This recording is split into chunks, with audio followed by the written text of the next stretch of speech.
আসসালামু আলাইকুম ওয়া রাহমাতুল্লাহি ওয়া বারাকাতুহু। শুরু করছি ইনস্টিটিউট অফ নসিহা এন্ড ডায়ালগ কর্তৃক আয়োজিত হিরোশিমা ও নাগাসাকি মানবিক বিপর্যয় আগামীর পৃথিবীর শীর্ষক লাইভ অনুষ্ঠান। আজকের লাইভ অনুষ্ঠানে দেশে এবং দেশের বাইরে থেকে আপনারা যেখান থেকে আমাদেরকে দেখছেন শুনছেন সকলকে আজকের এই লাইভ অনুষ্ঠানে শরীক থাকার জন্য আন্তরিকভাবে মোবারকবাদ জানাচ্ছি, স্বাগত জানাচ্ছি। হিরোশিমা আর নাগাসাকির ইতিহাস মানব ইতিহাসের এক কলঙ্ক অধ্যায়। এত নৃশংস, এত ঘৃণ্য আক্রমণ এর পূর্বে পৃথিবী আর কখনো দেখেনি। একটি মুহূর্তে লাখ লাখ মানুষের মৃত্যু ঘটে, অসংখ্য মানুষকে তিল তিল করে ঠেলে দেওয়া হয়েছে অনিবার্য মৃত্যুর দিকে। জনপদের পর জনপদ নিচ্ছিন্ন হয়ে যায় সেদিন, হতচকিত হয়ে পড়ে বিশ্বের মানুষ। শুধু কি তাই? শুধু তাই নয়, এর এর তেজস্ক্রিয়তার অভিশাপ থেকে যায় ভবিষ্যৎ প্রজন্মের জন্য। সেদিন এ ভয়ঙ্কর বর্বরতার জন্য আদৌ প্রস্তুত ছিল না বিশ্বের মানুষ। একসঙ্গে লাখ লাখ মানুষের মৃত্যু ছিল অকল্পনীয়। মার্কিন সাম্রাজ্যবাদ যে কত ভয়ঙ্কর, কত নিষ্ঠুর, কতটা মানবঘাতী হতে পারে তা প্রত্যক্ষ করেছে গোটা বিশ্বের মানুষ। 1945 সালে 6 আগস্ট হিরোশিমায় এবং 9 আগস্ট নাগাসাকিতে নিক্ষেপ করা হয়েছিল আণবিক বোমা। প্রতি বছর আগস্ট মাসের 6 ও 9 তারিখ জাপানিদের স্মৃতিতে ফিরে আসে হিরোশিমা নাগাসাকির মর্মান্তিকতা। সুতরাং আমাদের দর্শক এবং শ্রোতাদের উদ্দেশ্যে বলবো, আমরা আর কথা না বাড়িয়ে আজকের মূল আলোচনায় চলে যাই। আজকের অতিথি হিসাবে আমাদের সাথে যুক্ত হয়েছেন আইএনডি এর সম্মানিত রেক্টর ডক্টর মুস্তাফিজুর রহমান ফয়সল, এবং আমাদের সাথে ইতিমধ্যে যুক্ত হয়েছেন আপডেট 24 এর সম্মানিত সম্পাদক জনাব অধ্যাপক মোহাম্মদ আব্দুল জলিল। আমরা আমাদের আজকের আলোচনার শুরুতেই আমরা জানতে চাইব অধ্যাপক মোহাম্মদ আব্দুল জলিল ভাইয়ের কাছে যে, মুহতারাম আমাকে শুনছেন? জি জি, শোনা যাচ্ছে। মুহতারাম, পারমাণবিক বোমার ইতিহাস সম্পর্কে যদি আমাদের দর্শক শ্রোতাদের উদ্দেশ্যে একটু আলোকপাত করতেন।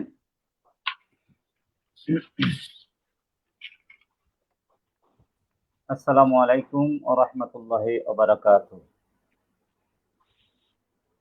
নাহমাদুহু ওয়া নুসাল্লি আলা রাসূলিল কারীম, আম্মা বাদ। মানব জাতির ইতিহাসে অস্ত্রের ব্যবহার এটা অতি প্রাচীন এবং প্রাগৈতিহাসিক একটি বিষয়। আজ থেকে প্রায় 3 লক্ষ বছর পূর্বে মানে অস্ত্রের ব্যবহার ছিল। সে সময় অস্ত্র ছিল কাঠের তৈরি, পাথরের তৈরি। এর পরবর্তীতে বিবর্তনের মাধ্যমে সেই পাথর এবং কাঠের অস্ত্র থেকে তীর, ধনুক, বর্শা, সেই বর্শা থেকে বন্দুক, গোলা বারুদ, কামানের পরবর্তীতে অন্যান্য যে আগ্নেয়াস্ত্র, এগুলোর প্রাদুর্ভাব ঘটে এবং সর্বশেষ আমরা বিগত শতাব্দীতে এসে দেখি মানব সভ্যতার জন্য বিধ্বংসীকর এক ভয়াবহ মারণাস্ত্র, যার নাম আণবিক বোমা অথবা পারমাণবিক বোমা, তারা যেটাই বলেন, সেই বোমার উদ্ভব ঘটে। মূলত পারমাণবিক বোমার প্রথম ব্যবহার দ্বিতীয় বিশ্বযুদ্ধের সময় ঘটে, অর্থাৎ 1945 সালে মানব ইতিহাসে প্রথম দুটি পারমাণবিক বোমার বিস্ফোরণ ঘটানো হয় এবং এ পর্যন্ত এই দুইটা বোমারই বিস্ফোরণ কিন্তু ঘটানো হয়েছিল। মানে যুদ্ধে ব্যবহার করা হয়েছিল, আপনারা জানেন। এবং এই পারমাণবিক অস্ত্রের প্রথম পরীক্ষা হয় মার্কিন যুক্তরাষ্ট্রের ম্যানহাটন একটা প্রকল্প আছে, ম্যানহাটন প্রজেক্ট। সেই প্রজেক্টের আওতায় 1945 সালের 16 জুলাই নিউ মেক্সিকো অঙ্গরাজ্যে অ্যাটমিক বোমার পরীক্ষামূলক বিস্ফোরণ ঘটানো হয়। মূলত আমরা জানি যে দ্বিতীয় বিশ্বযুদ্ধ যে দুটি পক্ষের মধ্যে সংঘটিত হয়, মিত্র শক্তি এবং অক্ষ শক্তি, একদিকে ছিল, আপনারা জানেন, একদিকে ছিল বর্তমান মার্কিন যুক্তরাষ্ট্র, যুক্তরাজ্য, রাশিয়া, চীন, এই শক্তিগুলো ছিল একদিকে, আর অন্যদিকে জার্মানি, জাপান, এরপরে হাঙ্গেরি, বুলগেরিয়া, এরা ছিল একদিকে। তো মূলত সেই যুদ্ধে অক্ষ শক্তিরই কিন্তু মানে বিজয়ের একটা সম্ভাবনা ছিল, এবং তারাই বিভিন্ন দিকে, বিশেষ করে জাপান এবং জার্মানি, তারা পৃথিবীর বিভিন্ন অঞ্চল অলরেডি দখল করে নিয়েছিল। এবং এই অবস্থায় এক সময় দেখা গেল যে মার্কিন যুক্তরাষ্ট্রের প্রশান্ত মহাসাগরে অবস্থিত পার্ল হারবার যে দ্বীপ, সেই দ্বীপে জাপান আক্রমণ করে। সেই আক্রমণের পরে মার্কিন যুক্তরাষ্ট্র যুদ্ধে জড়িয়ে পড়ে, এবং সেটা ছিল 1941 সালে মার্কিন যুক্তরাষ্ট্র যুদ্ধে জড়িয়ে পড়ে। তো যাই হোক, জাপান যখন পুরা প্রশান্ত মহাসাগরীয় অঞ্চলটা বিজয় করে ফেলল এবং কোনোভাবেই তাদেরকে আটকানো যাচ্ছিল না, এই সময় আপনারা জানেন দ্বিতীয় বিশ্বযুদ্ধের সময় হিটলারের যে ইহুদি নিধনযজ্ঞ, মানে লাখ লাখ ইহুদিদেরকে হিটলার নৃশংসভাবে হত্যা করে, এবং এই সময় বহু বিজ্ঞানী, যারা ইহুদি বিজ্ঞানী ছিল, তারা জার্মানি থেকে পালিয়ে যুক্তরাষ্ট্রে আশ্রয় নেয়। তাদের ভিতরে আলবার্ট আইনস্টাইন ছিলেন এবং আরো অনেক প্রখ্যাত বিখ্যাত কিছু পদার্থবিদ ছিলেন, এবং তারাই মূলত এই পারমাণবিক অস্ত্রের যে ফর্মুলা, অস্ত্রের যে তৈরির যে কলা কৌশল, এগুলো তাদের কাছেই ছিল। এবং তারা তৎকালীন মার্কিন যুক্তরাষ্ট্রের যে প্রেসিডেন্ট, সেই রুজভেল্টকে আইনস্টাইনের মাধ্যমে বারবার অনুরোধ করে যে যুদ্ধে জিততে হলে এরকম ভয়াবহ অস্ত্র, এটার ব্যবহার ছাড়া যেটা সম্ভব না। যাই হোক, পরবর্তীতে তারা সম্মত হয়, এবং তাদের এই মূলত জার্মানি থেকে পালিয়ে আসা ইহুদি যে সমস্ত বিজ্ঞানী ছিলেন, তাদের নেতৃত্বে পারমাণবিক বোমার আবিষ্কার হয়, এবং সেই 1945 সালের 16 জুলাই প্রথম পরীক্ষামূলক ভাবে পারমাণবিক অস্ত্রের বিস্ফোরণ ঘটানো হয়।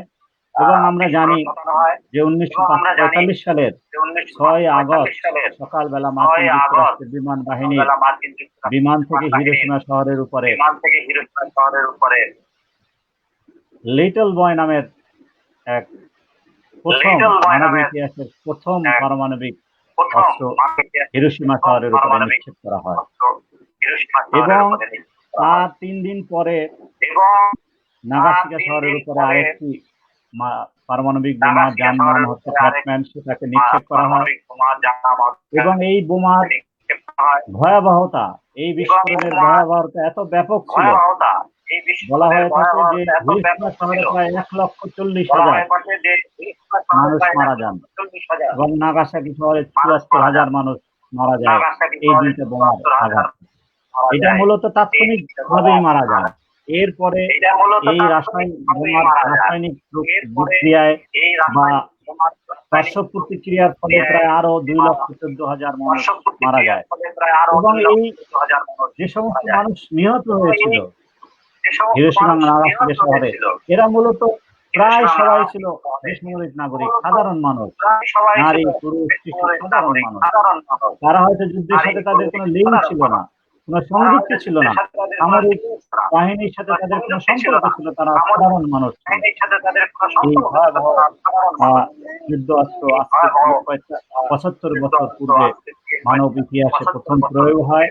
আমরা এই ধরনের মারণাস্ত্র যার ব্যবহার কোনোভাবেই মানব সভ্যতার জন্য কাঙ্ক্ষিত হতে পারে না। আমরা এই পারমাণবিক অস্ত্র ব্যবহারের অবশ্যই এটা নিন্দা করি এবং এই পারমাণবিক অস্ত্র রোধ চুক্তির জন্য আজকে সারা দুনিয়ায় কিন্তু দাবি আছে।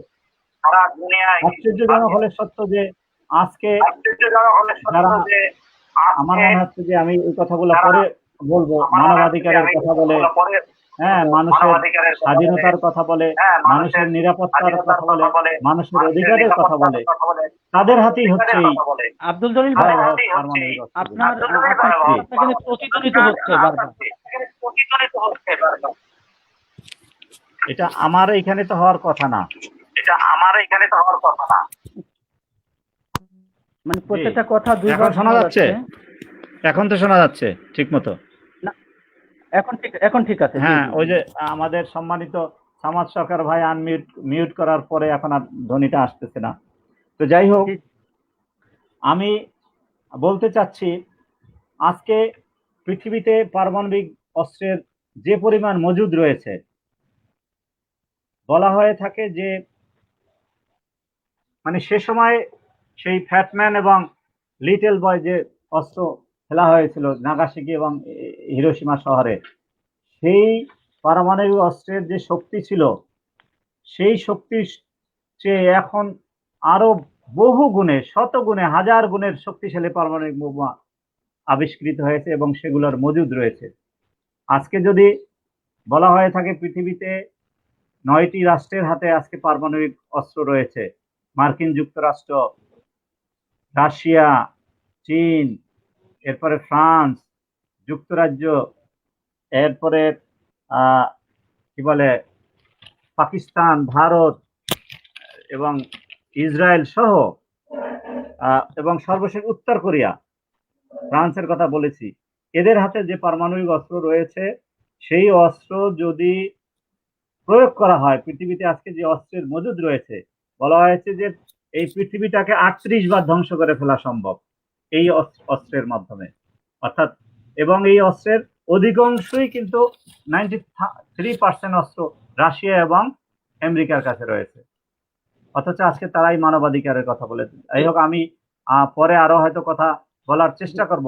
আমি বলতে চাচ্ছি এই অস্ত্রের ভয়াবহতা, যে লিটল বয় হিরোশিমা শহরে নিক্ষেপ করা হয়েছিল, আজকে তার চেয়ে হাজার হাজার গুণ শক্তিশালী বোমা আবিষ্কৃত হয়েছে, পারমাণবিক বোমা রয়েছে।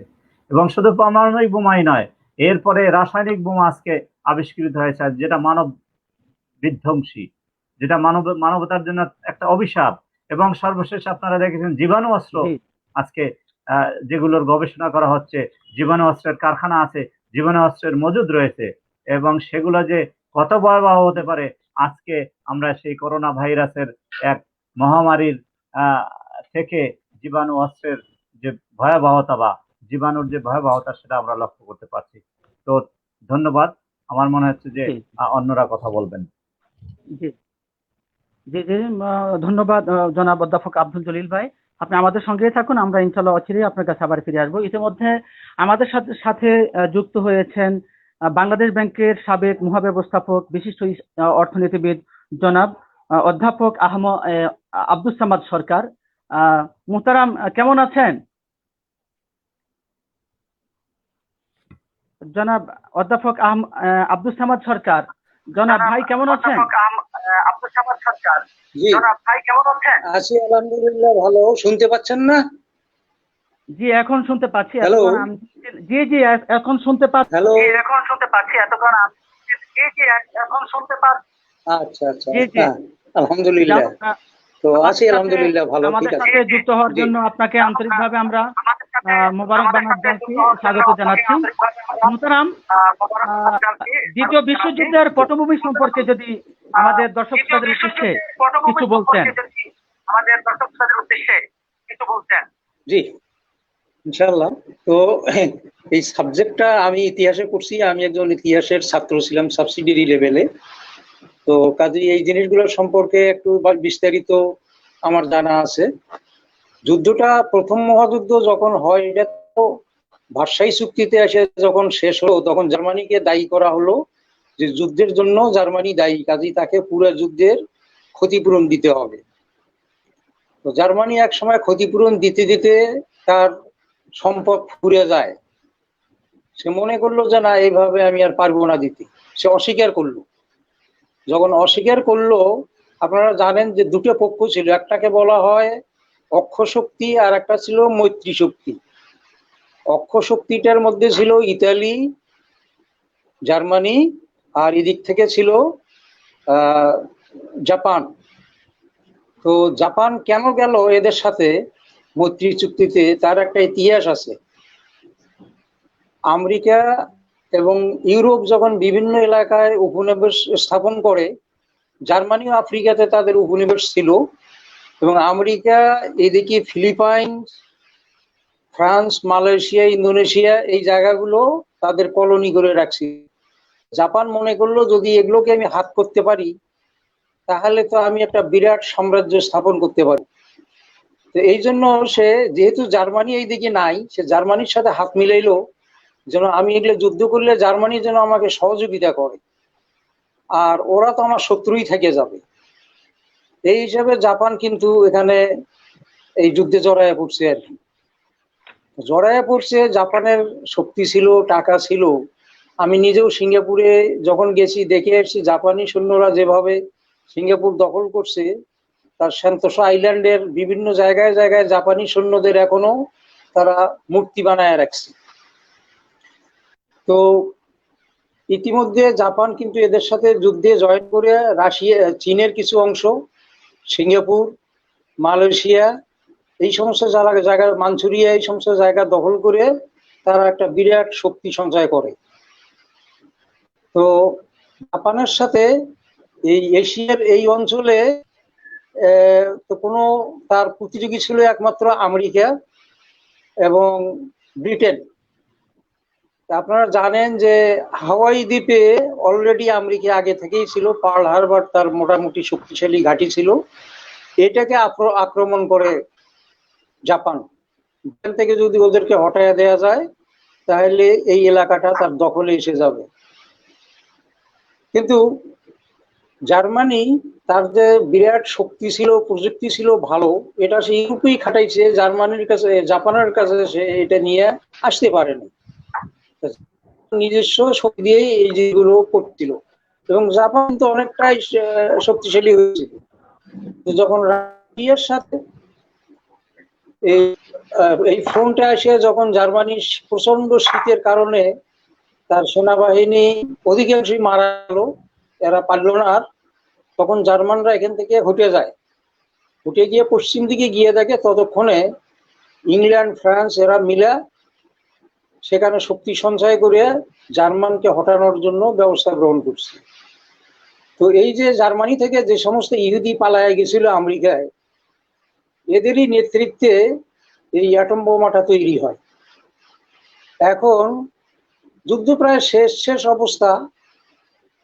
ওই শেষ অবস্থায় দেখলো যে যদি জাপানকে কাবু করতে হয়, তাহলে তার জনশক্তি এগুলো ধ্বংস করতে হবে, অস্ত্রাগার ধ্বংস করতে হবে। এই যে হিরোশিমার কিন্তু একটা অংশে জাপানের তাদের অস্ত্রাগার তৈরির, অস্ত্র তৈরির কারখানা একটা অংশে ছিল আর কি, এবং একটা ব্রিজ ছিল এখানে, বড় ব্রিজ। সেই ব্রিজটা দিয়েই এরা যাতায়াত করতো। ও মনে করছে প্রথমে ব্রিজটা ধ্বংস করে তার ওই ইন্ডাস্ট্রিয়াল বেল্টটা ধ্বংস করবে। এই করতে দুইজন লোকরে দিয়ে এই বোমাটা ওখানে তারা পাঠায় দেয়, লিটল বয়। তো এটা 4 টন ওজনের বোমা ছিল। এই বোমাটা যখন মারা হয়, এটা প্রায় এখানে যে উচ্চতাটা ছিল সেটা বিস্ফোরণ ঘটাইছে কিন্তু অনেক উপরে, এবং তার 43 সেকেন্ড পরে নিচে 6000 ফিট উপরে থাকতেই বোমাটা বিস্ফোরিত হয়। বিস্ফোরিত হইয়া সেখানে যে লোকগুলো মারা যায়, এই উপর থেকে বৈমানিকেরা দেখে লুইস নামে একজন লোক ছিল, উনি কো পাইলট ছিলেন। তো উনি পরে ইয়াতে ককপিটে বসে কাঁদতেছিলেন। তার কান্নার কারণটা ছিল যে এত লোক আমরা কি জন্য হত্যা করলাম, আমরা ধ্বংস করতে চাইছিলাম ব্রিজ, কিন্তু যে কাণ্ডটা ঘটলো তাতে তো অনেক লোক হত্যা হয়ে গেল। তো আমি আমেরিকায় যখন যাই 1985 সালে, আমার একজন জাপানি টিচার ছিল, ওনার নাম ছিল মিস্টার কুন্ডি। এই কুন্ডি তার সাথে আলাপ করতে করতে একদিন সে নিজেই বললো যে আমি তো ভিকটিম ছিলাম ওই জায়গা, তো আমি আমেরিকায় এসে খুঁজতেছিলাম যে লুইসকে পাই কিনা, বা ওর পাইলট তো আগেই মারা গেছে। লুইসকে সে পাইছিল। তো লুইসের সাথে সে যখন দেখা করতে গেছে, গিয়ে দেখে লুইস নিজেই অঝরে কাঁদতেছে, তার চোখ দিয়ে পানি পড়তেছে। করছি এই জিনিসটা অনুধাবন করেই কান্নাকাটি করতেছি। তো যুদ্ধটা ছিল মূলত অর্থনৈতিক যে দ্বন্দ্ব, এই দ্বন্দ্বেরই কারণ। এটা কিন্তু অন্য কোনো কারণ ছিল না। অন্য অনেকগুলো কারণ বলা হয়, তো দ্বন্দ্বটা ছিল অর্থনৈতিক। সেই অর্থনৈতিক যে দ্বন্দ্বটা আজও পৃথিবীতে খালি সক্রিয় না, এটা আরো বেশি করে মাথাছাড়া দিয়ে উঠছে। এবং আপনারা হয়তো বা পড়ছেন বা জানেন, ইমাম গাজালি রহমতুল্লাহ আলাইহ বলছেন যে যদি শিক্ষিত লোক এবং সম্পদশালী লোক অধার্মিক হয়, তাহলে তারা বড় অহংকারী হয়, অত্যাচারী হয়। তো এই জিনিসগুলোই এদের মধ্যে কাজ করছে। এরা সম্পদশালী এবং প্রচুর জ্ঞানের অধিকারী হয়েছিল, কিন্তু তাদের মধ্যে কোনো ধর্মীয় জ্ঞান ছিল না। এখন এই সমস্ত দেশের নেতারা যেটা করতেছে সেটাও একই স্টাইলের। তো এই ধরনের ধ্বংস যদি এরা করতে থাকে, তাহলে মানবতা কোথায় চলে যাবে সে জিনিসটা তাদের ধারণাতেও নাই, বুঝতে পারতেছে না। তো এই জন্য জাপানিরও আজকেও যে সম্মেলন, সেখানে যে হইতেছে, আন্দোলন হইতেছে, সারা পৃথিবীতে এই পারমাণবিক অস্ত্র ব্যান করে দেয়া বা ধ্বংস করার জন্য তারা সবাই সোচ্চার। আমরা জানি যে লক্ষ লক্ষ কোটি ডলার এই পারমাণবিক অস্ত্রের জন্যই আজও ব্যবহার করা হইতেছে, যেগুলো মানুষের জন্য ব্যবহার করলে মানুষের এই যে চরম দুর্গতি, দুরবস্থা, এগুলো থাকতো না, বরঞ্চ পৃথিবীটা শান্তিময় হইতো, অনেক অগ্রগতির পথে এগিয়ে যেত। কিন্তু সেগুলো না করে এই সমস্ত ধর্ম বিরোধী লোক, এই সমস্ত অহংকারী লোক, যারা আজকে দেশে দেশে বিভিন্ন দেশের প্রেসিডেন্ট, প্রধানমন্ত্রী হইয়া কার্য পরিচালনা করতেছে, এরা দুনিয়াকে ধ্বংস করে দেওয়ার প্রচেষ্টায় আছে।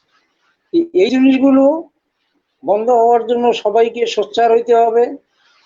এবং এই যে মারামারি দ্বন্দ্ব, যেটা সম্পদ নিয়ে, এটা যদি বন্ধ করা যায় তাহলে এই প্রবণতাটা কমে যাবে আশা করা যাচ্ছে।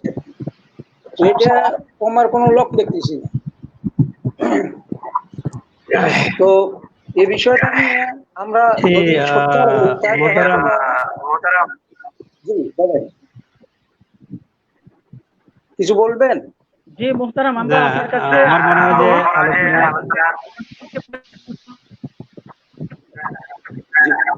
জি কথা ক্লিয়ার শোনা যাচ্ছে না মুহতারাম। আমরা আপনার কাছে আবারও আসবো ইনশাআল্লাহ, আপনি আমাদের সঙ্গেই থাকুন।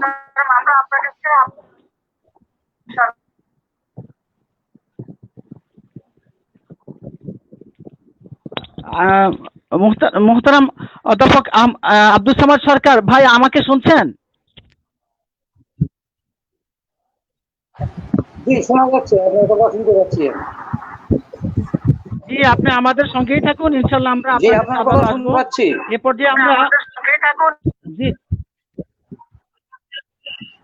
পর্যায়ে আমরা আমাদের সম্মানিত অতিথি জনাব ডক্টর মুস্তাফিজুর রহমান ফয়সাল ভাই আমরা আপনার কাছে পর্যায়ে একটু জানতে চাচ্ছি যে হিরোশিমা ও নাগাসাকিতে কেমন ক্ষয়ক্ষতি হয়েছিল, আমাদের দর্শকদের উদ্দেশ্যে যদি সংক্ষেপে এ বিষয়ে বলতেন।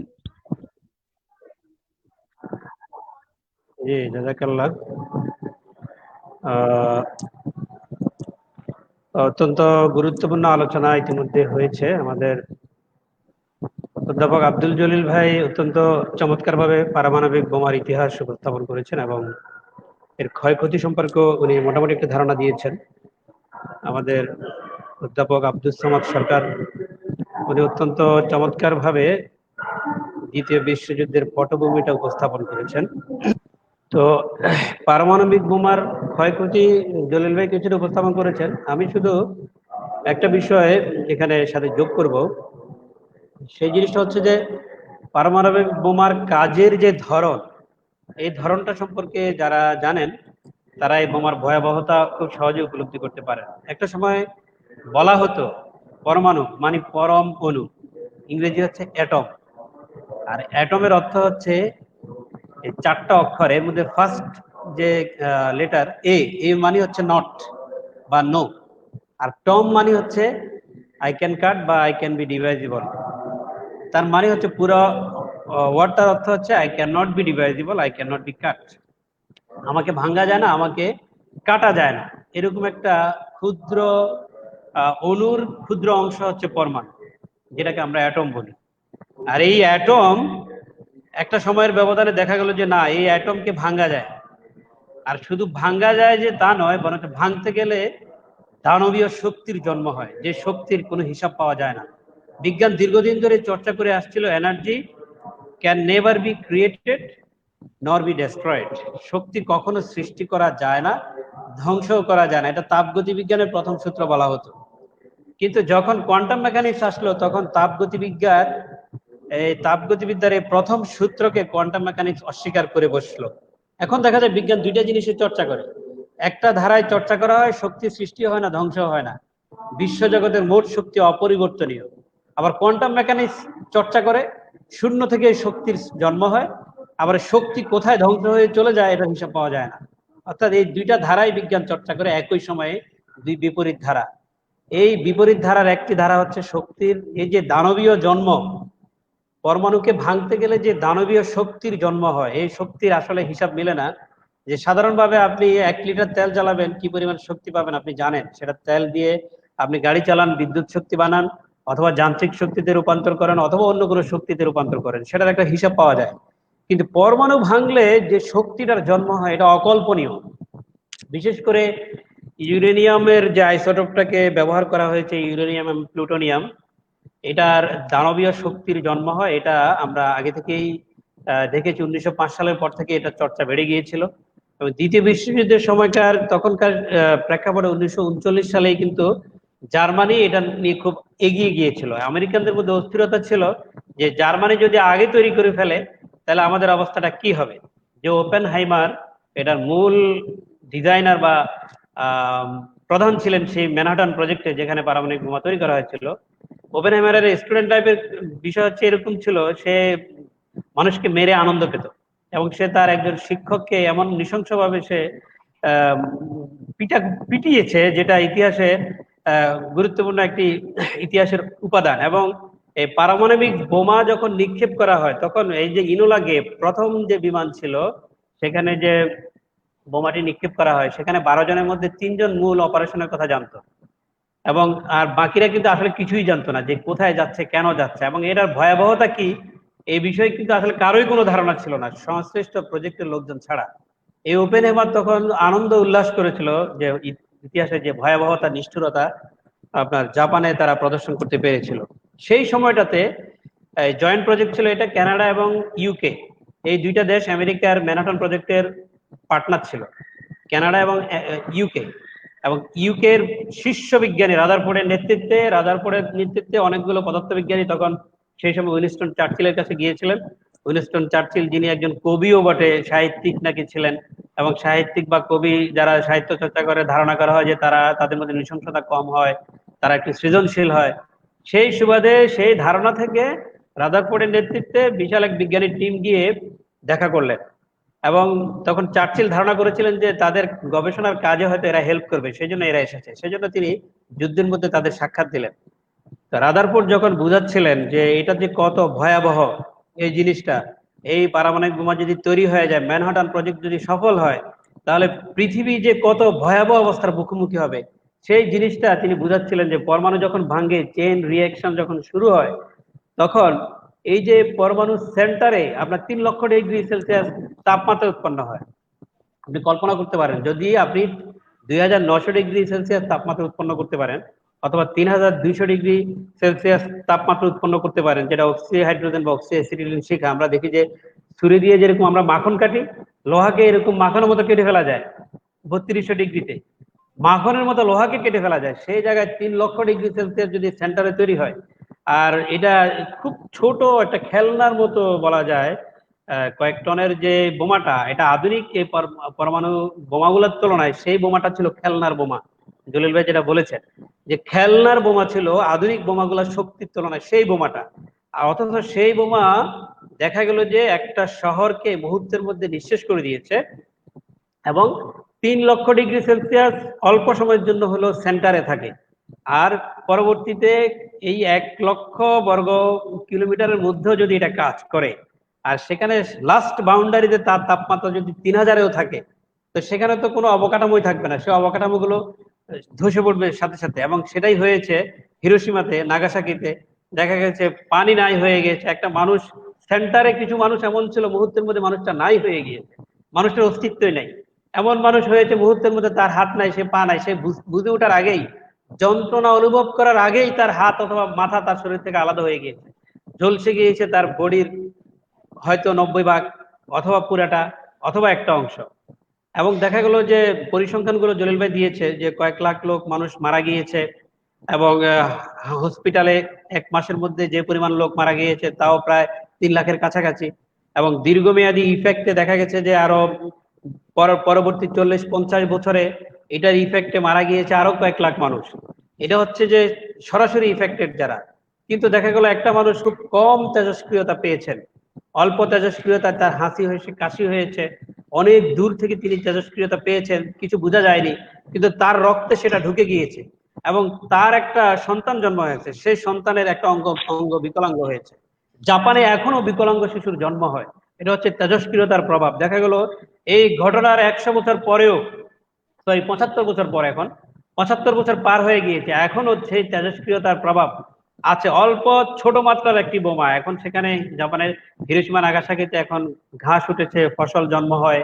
কারণ হচ্ছে এই বোমাটা ফেটেছিল মাটি থেকে বেশ উপরে, আকাশে প্যারাসুট দিয়ে এটাকে নিক্ষেপ করা হয়েছিল, এবং আকাশে থাকতে বোমাটা ফেটে গিয়েছিল। যার কারণে এটার ভয়াবহতা যতটুকু হয়েছে, বাস্তবে এটা যদি মাটিতে পড়তো এটার ভয়াবহতা আরো কি পরিমাণ হতো, এটা এখান থেকে উপলব্ধি করা যায়। আর এটার ভয়াবহতা কত মারাত্মক, আমি আরেকটা উদাহরণ দিতে চাই। আপনার চেরনোবিল পারমাণবিক কেন্দ্রের বিস্ফোরণের কথা জানেন, সেখানে একটা পারমাণবিক কেন্দ্র ছিল, সেটা সেই রাশিয়ার পারমাণবিক কেন্দ্র, গবেষণা কেন্দ্র, চুল্লি একটা ফাটছে, শুধু কোনো বোমা ফাটেনি, গবেষণা কেন্দ্রে একটা চুল্লি ফাটছে। চুল্লি ফাটার কারণে হয়েছে কি, সেখানে ইউরেনিয়াম ডেভেলপ করা ছিল, সেই ইউরেনিয়াম গুলো আকাশে ছড়িয়ে পড়েছে। সেই আকাশে ম্যাগ ছিল অথবা জলীয় বাষ্প ছিল, জলীয় বাষ্পের সাথে রেডিয়েশন ক্রিয়া করেছে, কোনো চেইন রিয়েকশন হয়নি, শুধু রেডিয়েশনটা জলীয় বাষ্পের সাথে ক্রিয়া করে সেই জলীয় বাষ্প থেকে ম্যাগ হয়েছে। সেই ম্যাগ ইউরোপের আকাশে গিয়েছে, ইউরোপে বৃষ্টি হয়েছে, সেই বৃষ্টি থেকে ইউরোপে ঘাসে পড়েছে, সেই বৃষ্টি, সেই ঘাস যেই গরু খেয়েছে, সেই গরু থেকে যে দুধ হয়েছে, সেই দুধ যে মানুষ খেয়েছে, ওই মানুষের যে বাচ্চা হয়েছে, সেই বাচ্চার মধ্যে রেডিয়েশন পাওয়া গিয়েছে এত মারাত্মক যে তার হাত অথবা পা ঝলসে যাওয়া। তো ব্যাপার হচ্ছে এরকম ভয়াবহ একটা জিনিসের চর্চা, মানবিকতার বিরুদ্ধে এরকম একটি জঘন্য ষড়যন্ত্র, এবং প্রত্যক্ষভাবে এরকম দ্বিতীয় নজির পৃথিবীতে আর নেই, যেটা আমেরিকানরা করেছে। এবং সেটার যুগ যুগ ধরে পৃথিবী যতদিন থাকবে যুগ যুগ ধরে এই মাশরুম বা ব্যাঙের ছাতার মতো, আপনারা জানেন যে এর আগে তারা 50 বার এই বোমা তারা পরীক্ষা করেছে, অল্প সময়ের মধ্যে 50 বার তাদের সীমিত পরিসরে তারা থ্রো করেছে তাদের বিভিন্ন এরিয়াতে, এবং সেখানে করতে গিয়ে প্রায় 400 লোক মারা গিয়েছে সরাসরি। এবং এটা হচ্ছে অফিসিয়াল হিসাব, 400 লোক মারা গিয়েছে। কিন্তু সেটার রেডিয়েশন আমেরিকানদের মধ্যেও যেটা আছে, সেটা তো তারা কোথাও এটা পাবলিশ হতে দেয় না, হয়তো আরো 100 বছর পরে সেটা পাবলিশ হবে, যে সেই সময় তাদের পরীক্ষা করতে গিয়ে আমেরিকানদের মধ্যে এটা প্রভাব কতটুকু হয়েছিল। তো আমেরিকানরা গোটা দুনিয়ার খবর পায়, কিন্তু নিজের দেশের খবর অনেক কিছু তারা পায় না, সেটা তাদেরকে লিমিটেড করে রাখা হয়েছে। তো বিষয় হচ্ছে এই ভয়াবহতা, আমি যেটা বলছিলাম, চার্চিলকে যখন বুঝাচ্ছিল রাদারফোর্ডের নেতৃত্বে বিজ্ঞানীরা, চার্চিল অনেকক্ষণ ধৈর্য ধরে কথা শোনার পর চার্চিল তার পিএসকে বলল, একটা কথাই বলল, এই লোকটাকে আমাকে পদার্থবিজ্ঞান শেখাতে এসেছে, তুমি কি এই জন্য তার সাথে আমাকে অ্যাপয়েন্টমেন্ট করিয়েছ? এ কথা বলে তিনি উঠে গেলেন। অর্থাৎ আমি তোমার কাছে পদার্থবিজ্ঞান শিখতে আসিনি, আমি চাই এটা আরো কত বেশি ভয়াবহ হবে, সেই ভয়াবহতা তুমি নিশ্চিত করতে পারো, তাহলে তোমার কথা আমি শুনবো। আমি তো ভেবেছি তুমি আমাদেরকে সহযোগিতা করবা, এই পারমাণবিক বোমা আরো কত বেশি ভয়াবহ করা যায় সেজন্য তুমি সহযোগিতা করবা, আর তুমি আমাকে বুঝাতে আসছো পদার্থবিজ্ঞান, এটার আমার দরকার নাই। সেই কবি খ্যাত, সৃজনশীল মানুষ হিসেবে খ্যাত চার্চিলের নিষ্ঠুরতা ছিল এরকম। যারা এই বিষয়গুলো নিয়ে চর্চা করেন, তারা বিষয়গুলো নিয়ে খুবই ভাবেন যে আমেরিকানদের এই মানবিকতার এই মুখোশ, এটা শুধুই একটি মুখোশ মাত্র। যাই হোক, আমি আমার কথা আর বাড়াচ্ছি না, আমি আমার কথা এখানেই শেষ করতে চাই। আমাদের আরো সম্মানিত আলোচকরা আছেন, ওনারা কথা বলবেন, আমার কথা এখানে শেষ করছি। জি, ধন্যবাদ। ইতিমধ্যে আমাদের সাথে যুক্ত হয়েছেন বিশিষ্ট ইসলামী চিন্তাবিদ জনাব অধ্যাপক মাহবুব মুর্শেদ, সহযোগী অধ্যাপক, ভূগোল ও পরিবেশ বিদ্যা বিভাগ, চট্টগ্রাম বিশ্ববিদ্যালয়। মুহতারাম, কেমন আছেন? জি, আসসালামু আলাইকুম, ভালো আছি। ওয়ালাইকুম আসসালাম, আলহামদুলিল্লাহ, আমরাও ভালো আছি। মুহতারাম, জি, আমি শুনতে পাচ্ছি, আমাকে শুনছেন? জি জি, শুনতে পাচ্ছি। জি মুহতারাম, হিরোশিমা নাগাসাকির বিপর্যয় পরিবেশের উপর কেমন প্রভাব ফেলে, বা বিশ্বের সামগ্রিক পরিবেশের উপর তার প্রভাব কেমন প্রভাব ফেলে, এ ব্যাপারে যদি সংক্ষেপে আমাদেরকে কিছু বলতেন। ধন্যবাদ। ইতিমধ্যে আমাদের আলোচক বৃন্দ ওনারা কিন্তু হিরোশিমা এবং নাগাসাকিতে যে লিটল বয় এবং ফ্যাটম্যান নামক দুটি পারমাণবিক বোমার নিক্ষেপ করা হয়েছিল দ্বিতীয় বিশ্বযুদ্ধের সময়, তার যে ক্ষয়ক্ষতির একটা ধরন এবং মানুষের উপরে যে ক্ষতি হয়েছিল সেটির একটা দিক নির্দেশনা বা আলোকপাত করেছেন। আমি সেই বিষয়ে আর যাচ্ছি না, আমি রিপিট করতে চাচ্ছি না, যেহেতু আমাকে পরিবেশের কথা বলা হয়েছে। তো পরিবেশের উপরে আসলে একটা পারমাণবিক বোমা তিন ভাবে কাজ করে। আমরা যদি একটু দেখি, এটার তিনটা সাইড আছে। একটা হচ্ছে ব্লাস্ট, যখন একটি বোমা ফেটে যায়, হ্যাঁ, তার একটা শক ওয়েভ তৈরি হয়, সেটা প্রচন্ড বেগে, তার যে শব্দ এবং তার যে তরঙ্গ, সেটা দ্রুত বেগে চারপাশে বিভিন্ন আপনার ডিরেকশনে কিন্তু এটা ছড়িয়ে পড়ে, এবং এই দ্রুত বেগে ছড়িয়ে পড়ার কারণে বাতাসের যে দেয়াল প্রচন্ড বেগে ছড়িয়ে পড়ার কারণে, যেমন আমি একটা উদাহরণ দেই, দ্বিতীয় বিশ্বযুদ্ধে যে হিরোশিমাতে যে অ্যাটমিক বোমা বা পারমাণবিক বোমা নিক্ষিপ্ত হয়েছিল, সেটি 30 সেকেন্ডে, সেটার যে শক ওয়েভ, সেই শক ওয়েভটা 30 সেকেন্ডে প্রায় 11 কিলোমিটার দূরত্ব অতিক্রম করেছে। অর্থাৎ বাতাস এত দূরে, এটাকে বলা হয় সুপারসনিক গতিতে সেটা চলে গেছে। এত দ্রুতে যখন বাতাস আসে, আমরা দেখি আমাদের যে সাইক্লোন আম্পান বা অন্যান্য সিডরের যে ধ্বংসলীলা, বাতাস যখন দ্রুত বেগে আসে, আমরা দেখেছি তার তাণ্ডব, তার যে ক্ষয়ক্ষতির যে ধরন, সে সম্পর্কে আমাদের কিন্তু ধারণা আছে। কিন্তু 30 সেকেন্ডে 11 কিলোমিটার গতিতে চলা একটা সুপার যে সনিক ওয়েভের যে ব্লাস্ট, বম ব্লাস্ট, সেটা কি পরিমাণ ক্ষয়ক্ষতি নিয়ে আসতে পারে তার ধারণা আমাদের, তো আমরা যারা ভুক্তভোগী ছিল ওই সময় হিরোশিমা, তারাই শুধু বলতে পারবে। আমাদের সে ধারণাটা আসলে কল্পনাই করা যায় না কি রকম ভয়াবহতা। দ্বিতীয় পারমাণবিক বোমার যে আরেকটা যে অংশ আপনার ধ্বংসাত্মক, সেটা হচ্ছে থার্মাল রেডিয়েশন, অর্থাৎ প্রচন্ড উত্তাপ তৈরি হয় এবং সেটা দ্রুত ছড়িয়ে পড়ে।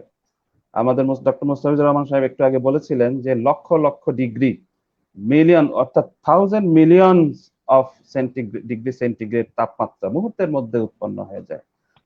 যেহেতু বোমাটি প্রায় সারফেস থেকে, ভূপৃষ্ঠ থেকে 600 মিটার উঁচুতে বিস্ফোরিত হয়েছিল, যার ফলে তাৎক্ষণিকভাবে মুহূর্তের মধ্যে যে গ্রাউন্ডের টেম্পারেচার, অর্থাৎ সেই দিনকার হিরোশিমার যে ভূমির যে টেম্পারেচার প্রায় 5000 ডিগ্রি এটা আমি বলছি যে একটা সায়েন্টিফিক রিসার্চের সূত্র ধরে এর উপরে অনেক কাজ হয়েছে।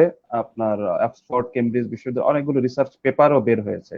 তো আমি সেই সমস্ত পেপারের বেসের ভিত্তি করে বলছি যে তাৎক্ষণিকভাবে 5000 ডিগ্রি সেন্টিগ্রেড তাপমাত্রা ভূমিতে তৈরি হয়ে গিয়েছিল। একটা ভূমিতে আমরা যখন গরমের দিনে 40-45 ডিগ্রি সেন্টিগ্রেড তাপমাত্রা যখন আমরা দেখি, তখন আমরা কিন্তু হাঁসফাঁস একটা অবস্থায় তৈরি হয়ে যায়। সামান্য 40-45 ডিগ্রিতে যখন এটা উন্নীত হয়, সৌদি আরবে 50 ডিগ্রিতে যায়, সেখানে প্রচন্ড একটা তাপদাহ তৈরি হয়। কিন্তু যখন মুহূর্তের মধ্যে হাজার হাজার, তাও 5000 ডিগ্রি, আমাদের ডক্টর মুস্তাফিজুর সাহেব একটু আগে বলেছিলেন যে অক্সি অ্যাসিটিলিন শিখা যখন লোহাকে কেটে ফেলে, লোহাকে গলিয়ে ফেলে, তার জন্য 2900 থেকে 3000 ডিগ্রি সেন্টিগ্রেড তাপমাত্রায় যথেষ্ট লোহাকে গলানোর জন্য। আর যখন 5000 ডিগ্রি সেন্টিগ্রেডের কাছাকাছি বা তার চেয়ে কিছু বেশি তাপমাত্রা গ্রাউন্ডে, যে গ্রাউন্ডে থাকে মানুষ, যে গ্রাউন্ডে থাকে মানুষের স্থাপনা, গাছপালা, অণুজীব, অন্যান্য পশু প্রাণী, পানির বিভিন্ন উৎস, সেটা মুহূর্তের মধ্যে হিরোশিমা এবং নাগাসাকির যে 2 থেকে 3 কিলোমিটার যে রেডিয়াসের মধ্যে, বর্গ কিলোমিটার রেডিয়াসের মধ্যে মুহূর্তের পানির যত সোর্স ছিল সাথে সাথে সেগুলো সব ড্রাইড আউট হয়ে গিয়েছিল। মাটির মধ্যে, মাটিকে আমরা যেটাকে বলি মাটি তামা হয়ে যাওয়ার মতো অবস্থা, সেই মাটিটা হয়ে গিয়েছিল হার্ড সয়েলের চেয়েও, যেটা যে মাটিতে কোনো প্রকার পানির চিহ্নপত্র ছিল না। যত অণুজীব, যত প্রাণী সব মুহূর্তের মধ্যে, এবং যেটা আমরা একটু আগে আলোচনা হয়েছে যে অনেক মানুষের এত ডিগ্রিতে, 1000 ডিগ্রি সেন্টিগ্রেড তাপমাত্রায় মানুষের তো পানি হয়ে গলে যাওয়ার মতো অবস্থা হয়ে গলে গিয়েছে, মানুষের মানে ভ্যানিশ হয়ে গিয়েছে সোজা কথা। গাছপালা, বাড়িঘর, স্ট্রাকচার, সেখানে পানির সোর্স এবং অনেক হাসপাতাল, ডাক্তার, নার্স সবকিছু মুহূর্তের মধ্যে ডিস্ট্রয় হয়ে গিয়েছে। এবং থার্ড যে এই ধরনের বোমার যে ভয়াবহতা, সেটা হচ্ছে তেজস্ক্রিয়তার যে ছড়িয়ে পড়া, অর্থাৎ গামা রেডিয়েশন সহ যে সমস্ত তেজস্ক্রিয় রেডিয়েশন গুলো, যেটার শর্ট টাইম আপনার তাৎক্ষণিক একটা প্রতিক্রিয়া এবং দীর্ঘমেয়াদী প্রতিক্রিয়া তৈরি হয়েছিল পরিবেশের উপরে। তাৎক্ষণিক প্রতিক্রিয়ার মধ্যে তেজস্ক্রিয়াতে তো আমরা দেখেছি যে সেগুলো সাথে সাথে মানুষ, পরিবেশের উপর প্রভাব পড়েছে। দীর্ঘমেয়াদে জেনারেশন টু জেনারেশনের মধ্যে এই প্রতিক্রিয়া মানুষ ছাড়াও সয়েলের মধ্যে, মাটির মধ্যে, বাতাসের মধ্যে, পানির মধ্যে, আকাশের মধ্যে এই তেজস্ক্রিয়তা ছড়িয়ে পড়েছে। শুধু তাই নয়, পরবর্তীতে যখন কয়েক দশক পরে যখন ধীরে ধীরে হিরোশিমা নাগাসাকির মাটির তেজস্ক্রিয়তার মাত্রা কমতে থাকে, সেগুলো যখন আস্তে আস্তে সতেজ হওয়া শুরু করে, যখন সেখানে আপনার গাছপালা জন্মাতে শুরু করে, তখন সেই গাছপালার মধ্যেও আপনার সেই খাদ্য শৃঙ্খল, যে গাছপালা ধরেন কোনো খাদ্যের যদি গাছ সেখানে জন্মায়, সেই গাছটা যে মাটি থেকে যে পানিটা নেয়, সেই পানিটা তেজস্ক্রিয়তার কারণে দূষিত হয়ে গিয়েছে। সেই গাছপালার ফলের মধ্যে তেজস্ক্রিয়তা ঢুকে পড়েছে, সেই ফল যারা যে প্রাণী খেয়েছে, সেই প্রাণীর মধ্যে তেজস্ক্রিয়তা ঢুকে পড়েছে। সেই প্রাণীর যে সন্তান হয়েছে, সেই সন্তানের মধ্যে, সেই সন্তানের মস্তিষ্কে, সেই সন্তানের লাংসে, সেই সন্তানের অঙ্গ প্রত্যঙ্গে, যে মা সেই খাদ্য খেয়ে গর্ভ ধারণ করেছে, সেই মায়ের গর্ভস্থ সন্তানের মধ্যেও কিন্তু এই তেজস্ক্রিয়তা জেনারেশন টু জেনারেশন ছড়িয়ে পড়েছে। এখনো কিন্তু সেই তেজস্ক্রিয়তার মাত্রা নিয়ে যদিও বিতর্ক চলছে যে বিভিন্ন গবেষকদের মধ্যে, কিন্তু সেটাকে তেজস্ক্রিয়তা সেই পরিবেশ থেকে, হিরোশিমা নাগাসাকির পরিবেশ থেকে তেজস্ক্রিয়তা নিঃশেষ হয়ে গিয়েছে সেটা বলা যাচ্ছে না। কারণ তেজস্ক্রিয়তার যে হাফ লাইফ যেটাকে বলা হয়, অর্ধায়ু, সেটা যুগের পর যুগ, দশকের পর দশক টিকে থাকে। এটাই হচ্ছে সবচেয়ে বড় ভয়াবহতা, যে দীর্ঘমেয়াদে হিরোশিমা নাগাসাকির যে তেজস্ক্রিয়তার যে ভয়াবহতা, সেটা কিন্তু আজও সেই অঞ্চলের পরিবেশ কিন্তু সেটা বয়ে চলেছে। জি জি, ধন্যবাদ। আমরা অত্যন্ত গুরুত্বপূর্ণ আলোচনা শুনলাম। জনাব অধ্যাপক মোহাম্মদ আব্দুল জলিল ভাইয়ের কাছে আমরা যাব। মুহতারাম, সাহিত্য ও সাংবাদিকতায় হিরোশিমা ও নাগাসাকির বিপর্যয়ের ঘটনার প্রভাব সম্পর্কে যদি সংক্ষেপে আমাদের দর্শকদের।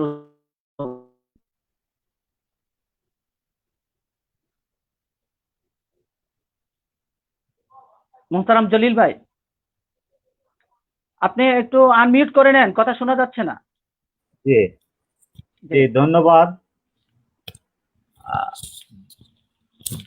আসলে সাহিত্যের গুরুত্বপূর্ণ দুটি উপাদান বা দুটি বিষয়কে ভিত্তি করে মূলত সাহিত্যকর্মের বেশি উদ্ভব। একটা হচ্ছে প্রেম আর একটা হলো যুদ্ধ। মানে নাটক, নভেল অথবা কি বলে বিভিন্ন ধরনের যে সাহিত্যের উপাদান রয়েছে, কবিতা, এগুলা অধিকাংশ ক্ষেত্রেই মানুষের কি বলে কোনো কিছু হারানোর বেদনা থেকেই সৃষ্টি হয়। আবার অনেক ক্ষেত্রে কোনো কিছু পাওয়ার আগ্রহ থেকে সৃষ্টি হয়। তো যাই হোক, বিশেষ করে এই সাহিত্যের আদি উৎস থেকে শুরু করে এই কি বলে ক্লাসিক্যাল সাহিত্য থেকে শুরু করে মূলত যুদ্ধ বিগ্রহ এগুলোকে ভিত্তি করেই আদি সাহিত্য, বিশেষ করে এই যে সফোক্লিস, এরপরে আরো যে সমস্ত আদি কি বলে প্লেরাইট রয়েছেন, তারা এগুলোকে ভিত্তি করে তাদের এগুলো রচনা করেছেন। এখন আমরা এখানে চলে আসি, শুধু হিরোশিমা নাগাসাকি নয়, এই দ্বিতীয় বিশ্বযুদ্ধের উপরে ভিত্তি করে বহু অসংখ্য সাহিত্যকর্ম রচিত হয়েছে। বিশেষ করে উপন্যাস বা নভেল অনেকগুলো রচিত হয়েছে। আপনারা নাম শুনেছেন আর্নেস্ট হেমিংওয়ে। উনি মূলত দ্বিতীয় বিশ্বযুদ্ধের সাথে ইনভলভ ছিলেন। তার বিখ্যাত উপন্যাস এ ফেয়ারওয়েল টু আর্ম, অনেকেই আপনারা নাম শুনে থাকবেন। এটা কিন্তু এই বিশ্বযুদ্ধের প্রেক্ষাপটে এর অভিজ্ঞতা থেকেই ওনার লেখা। এখানের যে বিভৎসতা, মানুষের যে কি বলে করুণ অবস্থা যুদ্ধের ফলে সৃষ্টি হয়েছিল, সেখান থেকে এ ফেয়ারওয়েল টু আর্ম, এটা বাংলা করা হয়েছে, আমাদের এখানে বাংলা করেছে, এই বইটির নাম হলো আর যুদ্ধ নয়।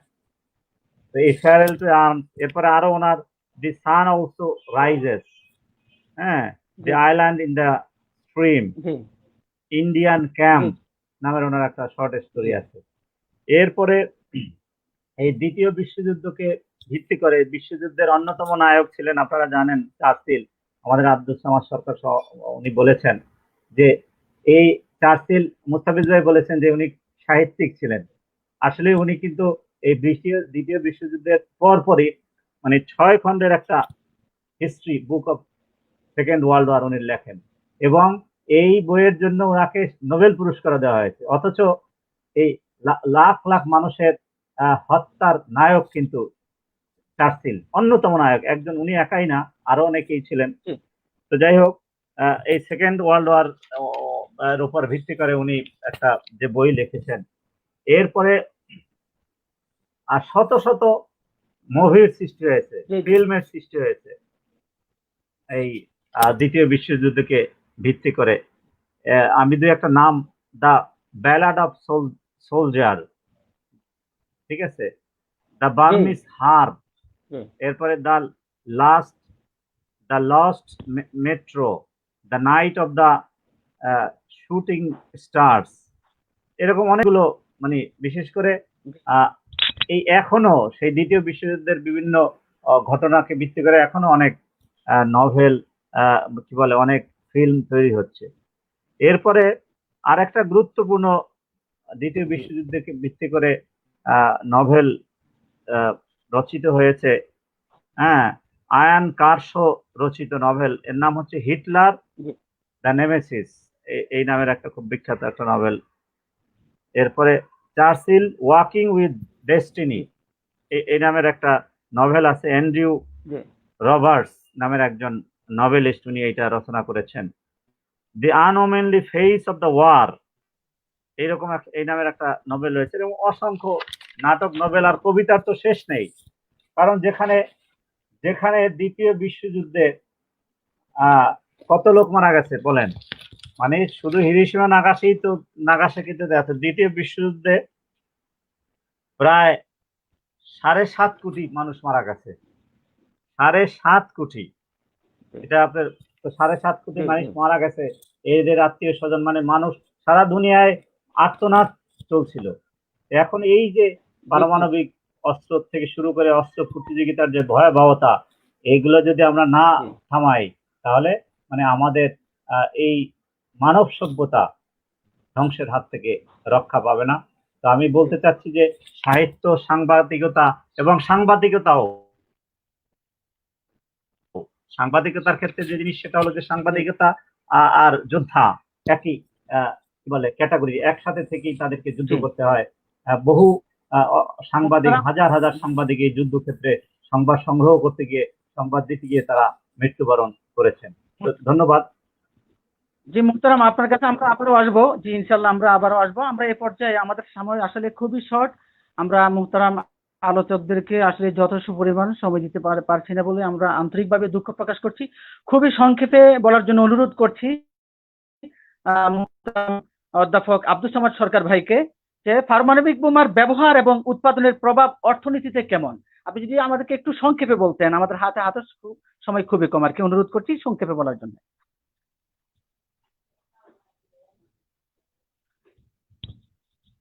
অধ্যাপক আব্দুস সামাদ সরকার ভাই, আমাকে শুনতে পাচ্ছেন?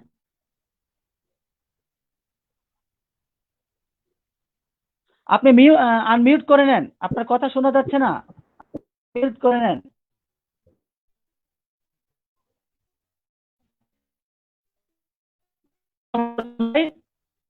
আনমিউট করে নেন, আপনাকে শোনা যাচ্ছে না।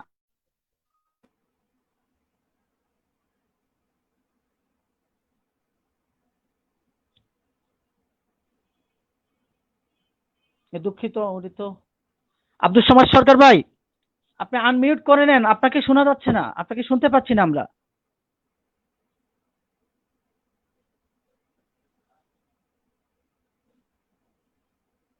হ্যালো আব্দুস সামাদ সরকার ভাই,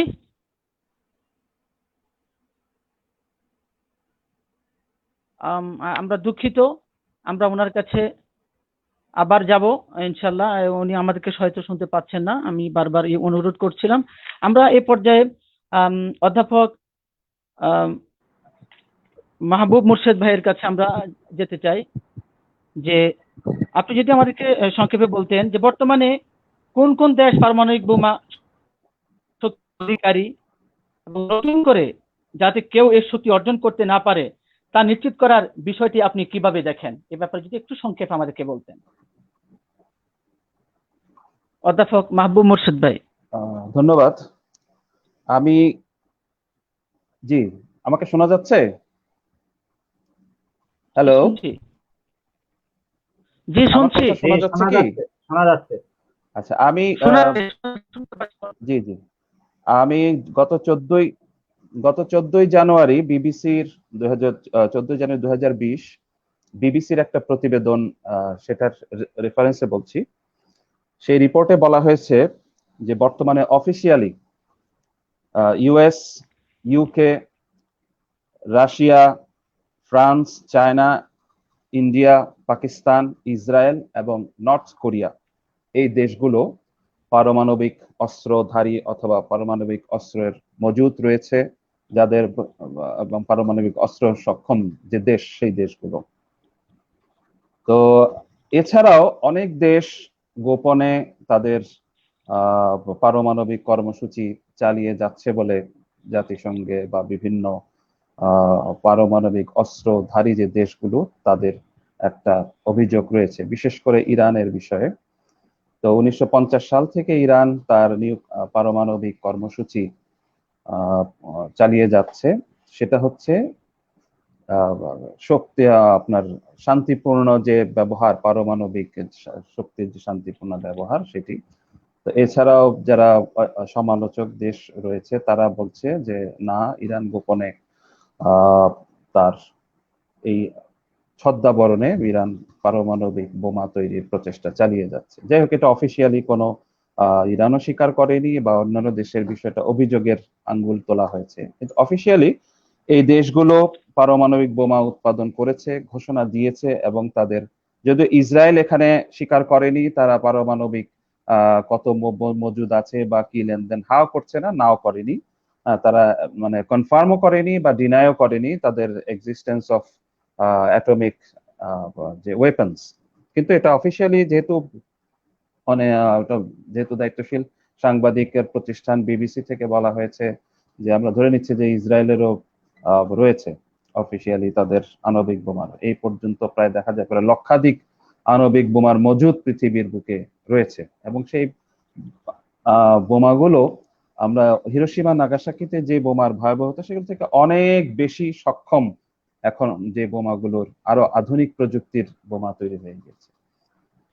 এর মধ্যে 1970 সালে একটা চুক্তি হয়েছে, আপনারা জানেন, যেটা নন প্রলিফারেশন অফ নিউক্লিয়ার ওয়েপন্স যে ট্রিটি, যে আপনার এনপিটি যে ট্রিটি, সেই ট্রিটি বলা 1970 সালে। এই ট্রিটির মধ্যে 191টি দেশ, যে দেশের মধ্যে 5টি বড় নিউক্লিয়ার ওয়েপন মজুদকারী দেশ বা উৎপাদনকারী দেশ, ইউকে, রাশিয়া, ফ্রান্স, চায়না, তারা এই এনপিটি বা এই পারমাণবিক অস্ত্র কর্মসূচিকে হ্রাসকরণ বা ধীরে ধীরে পারমাণবিক বোমার মজুদ নিঃশেষকরণ যে চুক্তি, সেই চুক্তির তারা করেছে। এবং তারা একটা মোটামুটি ঘোষণা দিয়েছে যে এই 5টি দেশ ছাড়া, যেহেতু এই 5টি দেশ সেই চুক্তি এর আগেই চুক্তিটি তৈরি হওয়ার আগেই যেহেতু এই 5টি দেশ বোমার অধিকারী হয়েছে, যে তারা ছাড়া বাকিরা আর কেউ এই কর্মসূচি চালাতে পারবে না এবং এই পারমাণবিক বোমার অধিকারীও হতে পারবে না।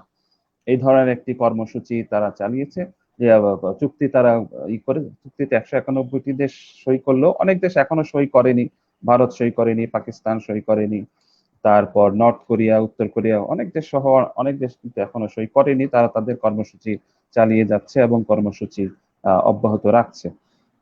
এর মধ্য দিয়ে কিন্তু আসলে এই 5টি দেশ যদিও বলেছে যে তারা তাদের একটা নির্দিষ্ট সময়ের মধ্যে তারা তাদের মজুদ ও নিঃশেষ করে আসবে, কিন্তু বিষয়টি হলো বিশ্বস্ততার বা বিশ্বাসযোগ্যতার যে একটি জায়গা, আসলে তারা কতটুকু তাদের মজুদ নিঃশেষ করে নিয়ে আসবে বা তারা ছাড়া অন্য কেউ এই বোমার অধিকারী হতে পারবে না। এই যে একটা ভারসাম্যহীন বা একটা বলবো যে অনেকটা সাংবাদিকরা বলেন যে মরলীপনার একটি চুক্তি, যে নিজেরাই শুধু এই কয়েকটি দেশই শুধু পারমাণবিক বোমা রাখতে পারবে নির্দিষ্ট সংখ্যায়, অন্যরা কেউ রাখতে পারবে না বা অন্যরা পারমাণবিক বোমার অধিকারী হতে পারবে না।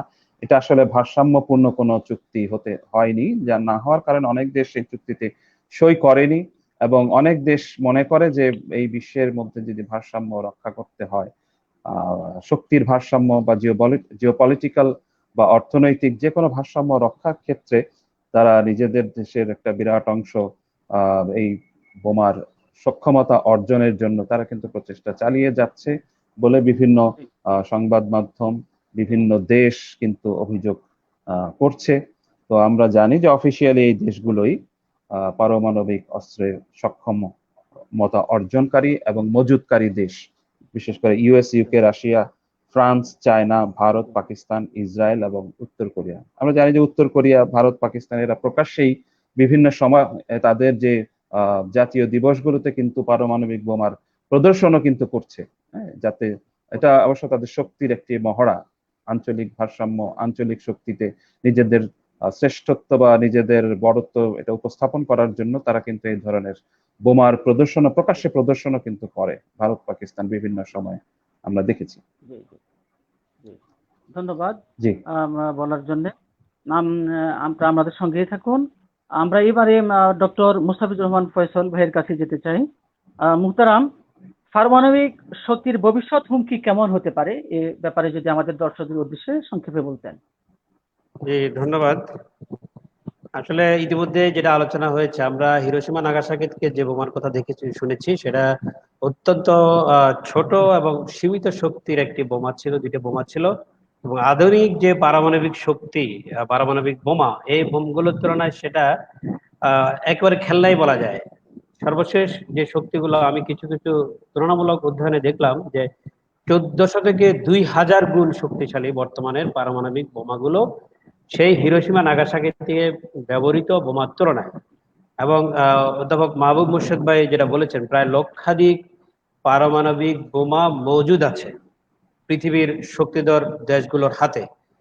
তো নতুন করে কোনো পারমাণবিক বোমা তৈরি না হলেও গোটা দুনিয়াকে ধ্বংস করে দেওয়ার জন্য এই 1 লক্ষের উপরে যে বোমা আছে, এটাই পৃথিবীকে ধ্বংস করে দেওয়ার জন্য যথেষ্ট।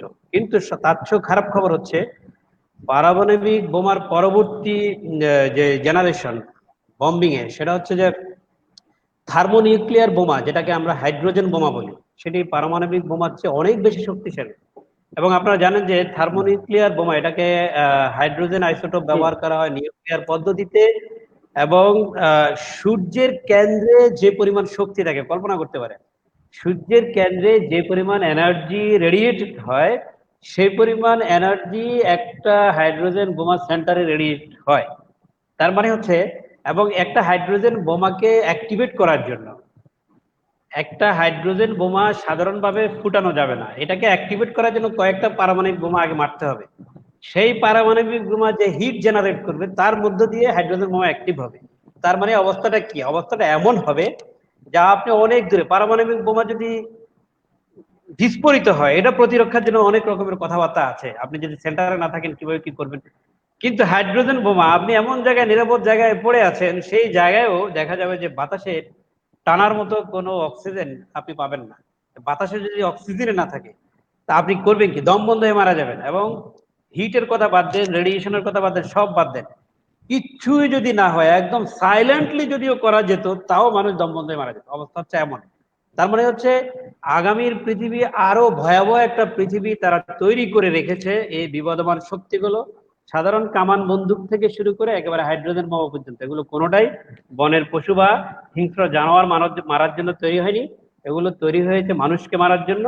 যারা মানবতার বড় বড় কথা বলে তারাই এগুলো তৈরি করেছে, এবং সেটা হচ্ছে আগামীর পৃথিবীকে ধ্বংস করে দেওয়ার জন্য। সুতরাং যারা মানবিক হতে চান, যারা আগামীর পৃথিবীকে সুন্দর করতে চান, তাদেরকে এই জায়গাটাতে আসতে হবে। এখন অফিসিয়ালি কোথাও প্রয়োগ হয়নি, কিন্তু হাইড্রোজেন বোমা পরীক্ষা করেছে অনেকগুলো দেশ।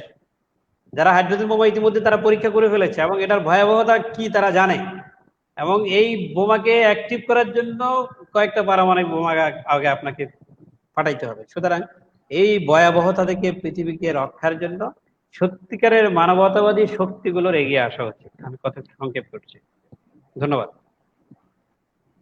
জি মোহতারাম, আপনি যদি বলতেন যে বাংলাদেশে আণবিক শক্তির ব্যবহারের দিক নিয়ে কিছু যদি বলতেন। আচ্ছা, সংক্ষেপে যেটা আমরা বাংলাদেশের আমাদের পারমাণবিক বিদ্যুৎ কেন্দ্রের কথা জানি, রূপপুর পারমাণবিক বিদ্যুৎ কেন্দ্র, বা এর আগেও ছোটখাটো কিছু প্লান্ট হয়েছে। আমাদের মতো পৃথিবীর অনেক দেশ পারমাণবিক প্লান্ট করে সেখান থেকে বিদ্যুৎ তৈরি করার জন্য, আমরা যে বিদ্যুতের কথা আপনি সমস্যা আছেন, এই যে বিশাল নৌবহর চলছে, দেখা যাচ্ছে হাজার হাজার কোটি কোটি গ্যালনের তেল দরকার, সেখানে ছোট্ট একটা অ্যাটমিক রিঅ্যাক্টর আছে, এটা দিয়ে জ্বালানি প্রডিউস হচ্ছে, এবং দেখা যাচ্ছে বিশাল নৌবহর চলছে কোনো জ্বালানি ছাড়াই, যেটা অ্যাটমিক রিঅ্যাক্টর থেকে সামান্য দিয়ে তৈরি হচ্ছে। সেই জন্য পারমাণবিক বিদ্যুৎ কেন্দ্রের ব্যাপারে পৃথিবীর অনেক দেশ আগ্রহ দেখিয়েছে, বাংলাদেশও আগ্রহ দেখিয়েছে, কাজ শুরু করেছে। কিন্তু আমি বলতে চাই এটা আসলে অনেক দিক থেকে কিন্তু এটার ঝুঁকি বেশি, এবং একবার কোনো কারণে যদি প্রবলেম তৈরি হয়, এই প্রবলেম জের আজীবন টানতে হবে। জাপানের অবস্থা দেখেন, জাপানের যে দুর্ঘটনাটা ঘটেছিল, এবং তারপর অবস্থা এমন হয়েছে যে জাপানের সবচেয়ে সচল কেন্দ্রগুলো অনেক জায়গায় তারা এখন আবার আপনার বিকল্প জ্বালানি ইউজ করে এখন বিদ্যুৎ কেন্দ্র তৈরি করার চেষ্টা করছে। সুতরাং এখানে নিরাপত্তার ঝুঁকিটা সবচেয়ে বড় ঝুঁকি।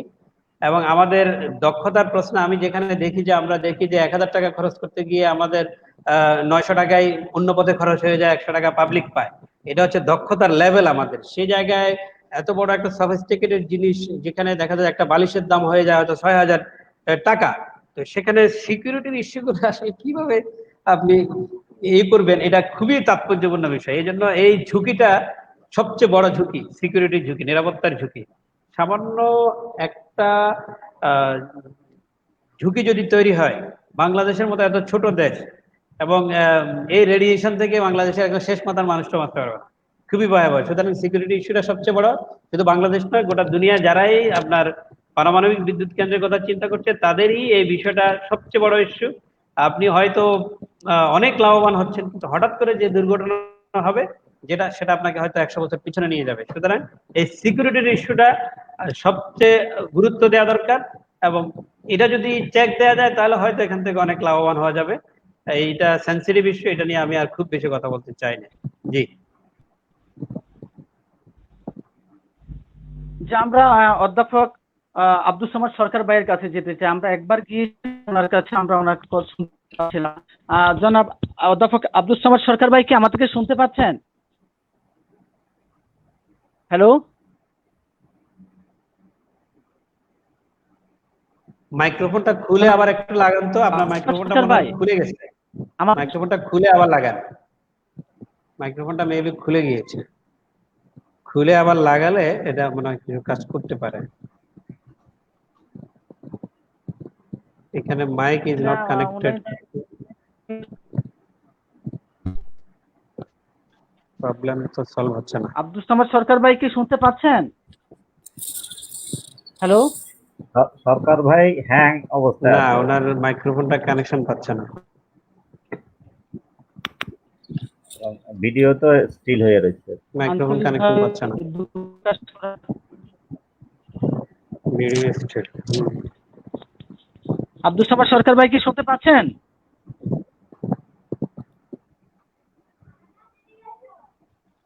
হ্যালো, জি না উনি শুনতে পাচ্ছেন না তো।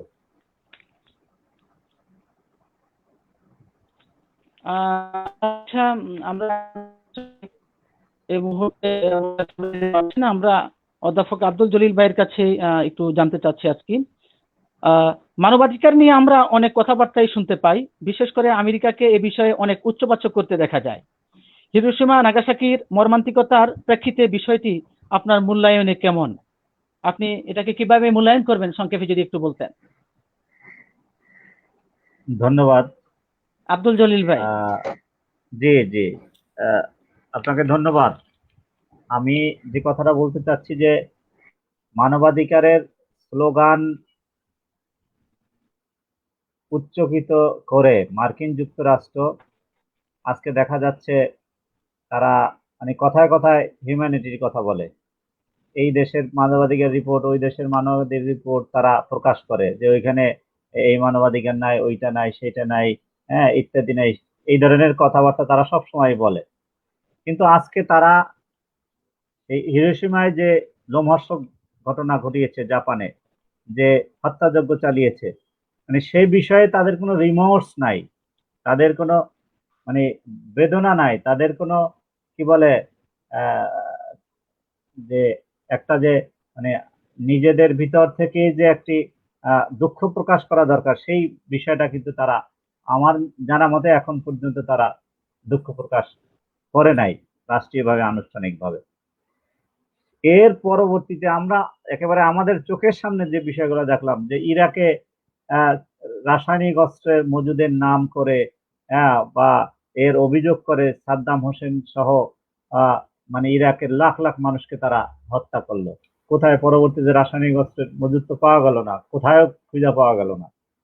এরপরে লিবিয়ায় গণতন্ত্রের নামে তারা লাখ লাখ মুসলমানদেরকে হত্যা করেছে। আমরা এর আগে দেখেছি ভিয়েতনামে মানে এমন ভাবে তারা রাসায়নিক দ্রব্য প্রয়োগ করে ভিয়েতনামের জঙ্গলগুলোকে তারা, গাছগুলোকে তারা মেরে ফেলেছে, পরিষ্কার করে ফেলেছে জঙ্গলগুলো। এরপরেও যদিও তারা ভিয়েতনামে পরাজিত হয়েছে, আজকে আফগানিস্তানে কি করছে, লাখ লাখ মুসলমানদেরকে তারা হত্যা করছে। এই রকম একদিকে মানবাধিকারের কথা বলে আর অন্যদিকে মানুষকে হত্যা করা হচ্ছে। আজকে ফিলিস্তিনি মুসলমানদের ভূখণ্ড হচ্ছে ফিলিস্তিন, সেই ফিলিস্তিনকে অবৈধভাবে ইসরায়েল দখল করে রয়েছে, অথচ সেই ইসরায়েলকে যতভাবে প্যাট্রন করা দরকার, সহযোগিতা করা, অস্ত্র দিয়া, অর্থ দিয়া, টাকা দিয়া, পয়সা দিয়ে আজকে মার্কিন যুক্তরাষ্ট্র করে যাচ্ছে। অতএব আমি যে কথা বলতে যাচ্ছি, এই মার্কিন যুক্তরাষ্ট্র বা এদের যারা মিত্ররা রয়েছে তারা মুখে মুখে মানবাধিকারের কথা বলে, প্রকৃতভাবে মানুষের কল্যাণ তারা আসলে চায় না। তারা ওই যে আব্দুল সামাদ ভাই যে কথাটা বলতে চাচ্ছিল, তাদের নিজে থেকে স্বার্থের জন্য, ওই খনিজ সম্পদ দখল করার জন্য, অর্থনৈতিক প্রবৃদ্ধি অর্জনের জন্য আজকে তারা মানে মুখে মানবাধিকারের কথা বলে, কিন্তু প্রকৃতপক্ষে তারা মানবাধিকারকে হরণ করছে, লঙ্ঘন করছে। এটাই আমি বলতে চাই।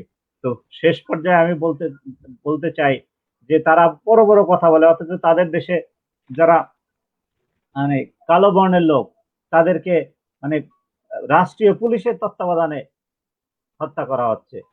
আপনারা কিছুদিন আগে দেখেছেন জর্জ ফ্লয়েডকে কিভাবে একেবারে মানে গলা চেপে পুলিশ তাকে হত্যা করলো, তার কাছে কোনো আর্ম ছিল না, কিছুই ছিল না।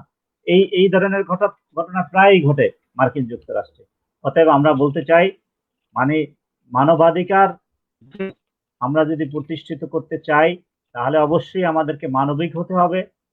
মানবাধিকারের যে মূল সনদ মানে মানব জি মানুষের জন্য একমাত্র আদর্শ মোহাম্মদুর রাসূলুল্লাহ সাল্লাল্লাহু আলাইহি সাল্লাম, তিনি মানবাধিকারের যে দলিল দিয়ে গেছেন, তিনি মানবাধিকারের যে আদর্শ রেখে গেছেন, সেই আদর্শকে আমাদের সামনে রাখতে হবে। যদি আমরা সেটা সামনে রাখতে পারি, তাহলে মানুষের অধিকার জি মর্যাদা এটা উচ্চকিত হবে, সমুন্নত থাকবে। এই দিকেই আমাদের আগাইতে হবে। এই আজকে পরাশক্তিগুলো শুধুমাত্র তাদের স্বার্থের জন্য, মানুষের উপরে তাদের কর্তৃত্ব প্রতিষ্ঠার জন্যই এই মানবাধিকারের স্লোগানটা তোলে। পরিশেষে আমি এই পৃথিবী থেকে পারমাণবিক জি অস্ত্র, আণবিক পারমাণবিক অস্ত্র এগুলো ধ্বংস করে দেয়া হোক, এগুলো উৎপাদন বন্ধ করা হোক। আজকে রাসায়নিক অস্ত্র যেভাবে মজুদ রয়েছে, ভয়াবহ রাসায়নিক অস্ত্র, এই যে দেখেন আপনি কালকে বৈরুতে, লেবাননের রাজধানী বৈরুতে কি ঘটনাটা ঘটলো মুহূর্তের ভিতরে। বৈরুতের সমুদ্র বন্দরে একটা ওয়্যার হাউসে কিছু মানে কি বলে অ্যামোনিয়াম নাইট্রেট দ্রব্য, এইটা মানে জি চোরাচালানিদের কাছ থেকে এরা উদ্ধার করে এক জায়গায় রাখছিল। এখন পর্যন্ত যে ইনফরমেশন, সেটা বিস্ফোরণ হয়ে মুহূর্তের ভিতরে কয়েক মাইল পুরো বৈরুত শহরটা মানে ধ্বংসস্তূপে পরিণত হয়ে গেছে। বলা হয়েছে 3 লক্ষ মানুষ জি জি আশ্রয়হীন হয়ে গেছে মানে এই এক কয়েক মিনিটের মধ্যে। এই রাসায়নিক অস্ত্র আমাদের প্রতিযোগিতা বন্ধ করতে হবে। জীবাণু অস্ত্র প্রতিযোগিতা সবচেয়ে ভয়াবহ, সেটা বন্ধ করতে হবে। এই রাসায়নিক, জীবাণু এবং আণবিক অস্ত্র মুক্ত পৃথিবী ধন্যবাদ আমরা দেখতে চাই। সেজন্য আমি মনে করি আন্তরিকভাবে বিশ্বের শক্তিগুলোকে কাজ করা দরকার। আপনাদের সবাইকে ধন্যবাদ। ধন্যবাদ মুহতারাম, আমাদের সঙ্গে থাকুন। এরপর অধ্যাপক মাহবুব মুর্শিদ ভাইয়ের কাছে আমরা যেতে চাই। মুহতারাম, দ্বিতীয় বিশ্বযুদ্ধের পর যে যুদ্ধের কথা আমরা জানি তা হচ্ছে স্নায়ুযুদ্ধ। এর প্রকৃতি কেমন ছিল এ ব্যাপারে যদি আমাদেরকে সংক্ষেপে বলতেন। আমরা আমাদের অনুষ্ঠানের একদম শেষ পর্যায়ে চলে আসছি, একটু সংক্ষেপে বললে আমরা উপকৃত হব মুহতারাম।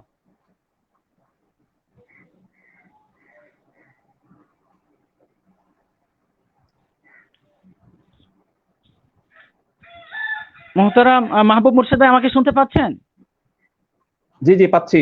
আপনার প্রশ্নটা আরেকবার একটু বলুন। হ্যালো, জি জি শুনতে জি পাচ্ছি, আপনার প্রশ্নটা আবার একটু বলছি বলুন। যে দ্বিতীয় বিশ্বযুদ্ধের পর যে যুদ্ধের কথা আমরা বলছি যে দ্বিতীয় বিশ্বযুদ্ধের পর যে যুদ্ধের কথা আমরা জানি তা হচ্ছে স্নায়ুযুদ্ধ। এর প্রকৃতিটা কেমন ছিল জি যদি সংক্ষেপে বলতেন। আমরা আমাদের অনুষ্ঠানের একদম শেষ পর্যায়ে চলে আসছি, একটু সংক্ষেপে বলে উপকৃত হব। জি ধন্যবাদ। আমরা যে যুদ্ধের কথা আপনি বলছেন, 1940-এর দশকের মাঝামাঝি থেকে প্রায় 80-র দশক পর্যন্ত পৃথিবীটা দুটো ভাগে বিভক্ত হয়ে যায়। দ্বিতীয় বিশ্বযুদ্ধের পর বিশেষ করে হিরোশিমা নাগাসাকিতে যে বোমা বিস্ফোরণ ঘটে, এই সমস্ত সার্বিক বিষয়গুলোকে কেন্দ্র করে পৃথিবীটা দুটো শিবিরে বিভক্ত হয়ে যায়। একটি হচ্ছে মার্কিন যুক্তরাষ্ট্রের নেতৃত্বে যেটাকে বলা হয় পুঁজিবাদী বিশ্ব, এবং আরেকটি হচ্ছে সোভিয়েত ইউনিয়নের নেতৃত্বাধীন সমাজতান্ত্রিক বিশ্ব। এই দুই বিশ্বের মধ্যে যে টানাপোড়েন, মতাদর্শগত বা অন্যান্য আধিপত্যবাদের বিস্তার ঘটানোর বিষয়ে সম্পর্কিত যে রেষারেষি, দ্বন্দ্ব, টানাপোড়েন, সেটাকে স্নায়ুযুদ্ধ বলে, আবার কখনো কখনো কোল্ড ওয়ার বা শীতল যুদ্ধ বলা হয়ে থাকে। এই যুদ্ধের ফলে পৃথিবীটা আসলে মূলত দুটো বিশ্বে বিভক্ত হয়ে যায়। মার্কিন যুক্তরাষ্ট্রের নেতৃত্বে তার কিছু মিত্র, যেমন যুক্তরাজ্য, জাপান, কানাডা সহ শিল্পোন্নত যে দেশগুলো, যাদের আদর্শ ছিল মূলত আপনার পুঁজিবাদ বা ক্যাপিটালিজমকে তারা কেন্দ্র করে তাদের এই একটা বিশ্বের মধ্যে তারা একটা প্রভাব বিস্তার করার চেষ্টা করে। অপরদিকে এর বিপরীতে সোভিয়েত ইউনিয়ন, অর্থাৎ সোভিয়েত ইউনিয়নের নেতৃত্বাধীন যে সমাজতান্ত্রিক শিবির, সেই সমাজতান্ত্রিক শিবিরে যোগ দেয় পূর্ব ইউরোপের অনেক দেশ, যেমন Bulgaria, Czechoslovakia, Hungary, Poland, Germany, পূর্ব জার্মানি, রোমানিয়া, কিছুকাল কিউবা, চীনও এই শিবিরে ছিল। পরবর্তীতে চীন তার নিজস্ব একটি আদর্শগত ইয়েতে সরে যায়। তো এই দেশগুলো দুটো শিবিরে বিভক্ত হয়ে যায়, এবং 80-র দশক পর্যন্ত এই আপনার দুই যে শীতল যুদ্ধ বা স্নায়ু যুদ্ধের পরিণতি হিসেবে বিশ্বকে অনেক মূল্য দিতে হয়েছে, অনেক ছোটখাটো যুদ্ধ, অনেক ছোটখাটো ঘটনা, অনেক ছোটখাটো অর্থনৈতিক বিপর্যয় এই দুই দেশের এই শীতল যুদ্ধকে আপনার মোকাবেলা করতে গিয়ে এই বিশ্ব আরো অনেক বিপর্যয়ের মুখোমুখি হয়েছে। এবং তৃতীয় বিশ্বের কিছু কিছু দেশ তারা আবার জোট নিরপেক্ষ হিসেবে, যারা আসলে কোনো ব্লকে যায়নি বলে দেখা যায়, তারা আপনার এই ধরনের কোনো জোটে যায়নি, সেটাকে নন অ্যালাইন মুভমেন্ট বা জোট নিরপেক্ষ দেশ হিসেবে তারা নিজেদেরকে উপস্থাপন করলেও আসলে তারা কোনো না কোনো ভাবে কোনো না কোনো শিবিরকে আসলে আড়ালে আড়ালে সমর্থন দিত আর কি। তো পরবর্তীতে আসলে সোভিয়েত ইউনিয়নের যখন পতন ঘটে, সোভিয়েত ইউনিয়ন যখন ভেঙে যায়, তখন আসলে এই শীতল যুদ্ধের বা স্নায়ু যুদ্ধের অবসান ঘটে আমরা দেখি। কিন্তু এটাতে আবার বিশ্ব আবার আরেকটা ভারসাম্যহীন পরিণতির দিকেও এগিয়ে যায়। এটারও একটা নেগেটিভ দিক হচ্ছে তখন আপনার মার্কিন যুক্তরাষ্ট্র একা আবার বিশ্বের নেতৃত্ব নেওয়ার চেষ্টা করে, বিশ্বকে আবার অস্থির, আবার ভারসাম্যহীন একটা পরিস্থিতির মধ্যে আমরা আবার পড়ে যাই। মুক্ত বিশ্ব নাম নিয়ে নানান রকম হলেও আসলে বিশ্ব এখনো এই ধরনের অশান্তি থেকে, এই ধরনের যুদ্ধ যদিও বলা হয় অবসান ঘটেছে, স্নায়ু যুদ্ধ কোল্ড ওয়ারের অবসান ঘটেছে, কিন্তু বিশ্ব কিন্তু এখনো নানা ধরনের অস্থিরতা থেকে কিন্তু মুক্তি পায়নি।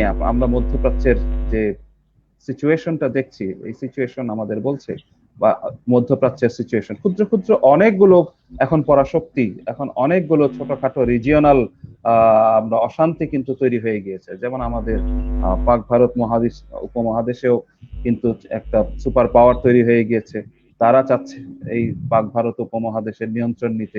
রিজিওনাল অনেকগুলো মানে ভারসাম্যহীন অনেকগুলো আপনার অস্থিরতা, অনেকগুলো এই ধরনের জোট, অনেকগুলো এই ধরনের কি বলবো যুদ্ধকালীন একটা অবস্থা বা অশান্তি বা অস্থিরতা কিন্তু অলরেডি এই স্নায়ু যুদ্ধের অবসান হলেও কিন্তু বিশ্ব কিন্তু এই ধরনের অশান্তি থেকে, এই ধরনের আপনার আধিপত্যবাদের বিস্তারের থেকে, হাবা থেকে কিন্তু মানুষ এখনো মুক্তি পায়নি। এই অশান্তি কিন্তু চলছে এখনো বিশ্বব্যাপী, আদর্শগত চলছে, অর্থনৈতিক কারণে চলছে, সাংস্কৃতিকগত কারণেও এই ধরনের বিশ্বব্যাপী ছোটখাটো অনেকগুলো অশান্তি এবং স্নায়ুগত যে এটাকে বলে অস্থিরতা, সেটা কিন্তু বিশ্বব্যাপী ছড়িয়ে পড়ছে।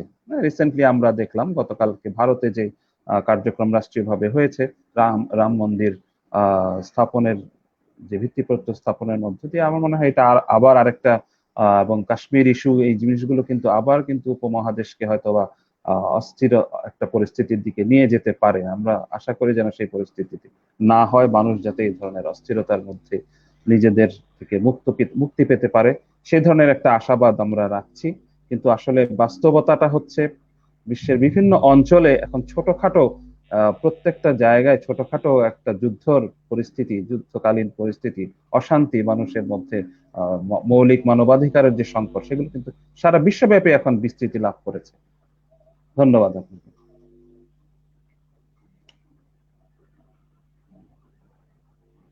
জি, আমি আমার বক্তব্য শেষ করেছি। মাহবুব মোর্শেদ ভাইকে শুনতে পাচ্ছি না, আপনারা কি শুনছেন? জি জি, হ্যাঁ, আমি শেষ করেছি আমার বক্তব্য। উনি বক্তব্য শেষ করেছেন। জি জি, উনি বক্তব্য শেষ করেছেন।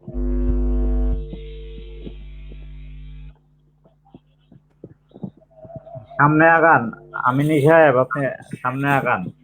আব্দুল হক আমিনী ভাই কি কথা শুনছে? উনি কথা শেষ করেছেন। আমাদের প্রোগ্রাম তো 1 ঘন্টা 20 মিনিট হয়ে গেছে। আমরা মনে হয় প্রোগ্রামটা এখানে সমাপ্ত টানি। অনেক ভাই আমাদের সাথে শরীক ছিলেন, সবাইকে মোবারকবাদ জানিয়ে আমাদের ইনস্টিটিউট অফ নসিহা এন্ড ডায়ালগের পক্ষ থেকে সবাইকে শুভেচ্ছা জানিয়ে আজকের লাইভ অনুষ্ঠান আমরা এখানে শেষ করছি। আসসালামু আলাইকুম ওয়া রাহমাতুল্লাহি ওয়া বারাকাতুহু।